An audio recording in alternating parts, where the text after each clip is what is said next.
ఆంధ్రప్రదేశ్లో ఒక మినిస్టర్, ఆయనే లోకేష్ గారు, చంద్రబాబు నాయుడు గారి పుత్రరత్నం. ఆయన ఎర్ర బుక్ అనే ఒకటి పట్టుకొని తిరుగుతుంది అనమాట.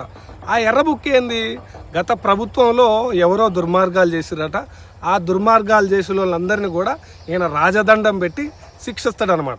ఈయనకు భారత రాజ్యాంగం లేదు, చట్టాలు లేవు, ఏమీ లేవు అనమాట.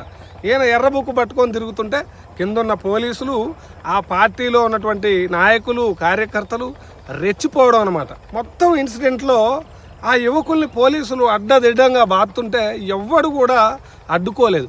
అడ్డుకోకపోగా చట్టం అనేది ఒకటి ఉంది కదా, రూల్స్ అనేవి ఒకటి ఉన్నాయి కదా, ఎస్టాబ్లిష్మెంట్ అనేది ఒకటి ఉంది కదా, దాని ప్రకారం వెళ్ళాలి కదా. దాన్ని సోషల్ మీడియాలో ఆ వీడియో వైరల్ అయినప్పుడు కింద ఈ అధికార పార్టీకి తొత్తులు ఎవరైతే ఉంటారో కింద ఇంకొంచెం గట్టిగా బాధాలే, ఇలాంటి నా కొడుకుల్ని ఇట్లనే బాధాలే, ఏం పదజాలం, ఏమి రాక్షసత్వం, పోలీసులకి ఏం అధికారం ఉంది? అరెస్ట్ చేయాలి, కోర్టులో సబ్మిట్ చేయాలి, తప్పు తేలితే న్యాయస్థానం డిసైడ్ అవుతుంది, పోలీసులు ఎవరు కొట్టడానికి? ఇదంతా ఇన్సిడెంట్ జరుగుతుంటే హోమ్ మినిస్టరు దొంగలు పడ్డ 6 నెలలకు కుక్కలు మురిగినట్టు ప్రెస్ మీట్ పెట్టి నిందితుడికి కులమేంది, పోలీసులు వాళ్ళ పని వాళ్ళు చేస్తుంటే మనం అడ్డగించడమేంది అని మాట్లాడుతుంది విడ్డూరంగా.